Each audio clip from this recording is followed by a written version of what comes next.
పొద మండుచుండెను కానీ పొద కాలిపోలేదు.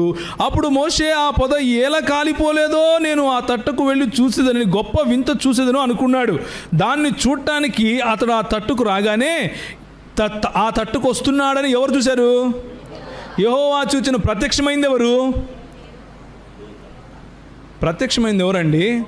యెహోవా దూత. ఇప్పుడు ఆయన తట్టుకు వస్తున్నాడని చూసేది ఎవరు? యెహోవా. దేవుడు ఆ పొద నడుమ నుండి మోషే మోషే అని అతనిని పిలిచాను. ఎవరు పిలిచారు?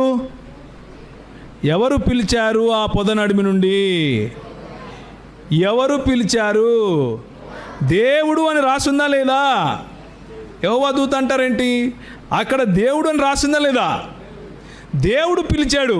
దేవుడు పిలిస్తే ఈయనకు వినపడిందా లేదా? మరేంది యేసుప్రభు ఏంది ఎప్పుడు దేవుని స్వరం వినలేదు మీరు అంటాడు? మీకు అర్థమవుతుందా నేను అడిగే ప్రశ్న లేదా? ఇది పట్టుకుని చాలామంది అడుగుతారు మిమ్మల్ని, మీ బైబిల్లో ఎన్ని కాంట్రడిక్షన్స్ ఉన్నాయి చూసారా, ఎంత దరిద్రం ఉందో చూసారా, మీరు ఏం రాసుకున్నారో కూడా తెలియదే మీ బైబిల్లో అని ప్రశ్నలు వేస్తారు.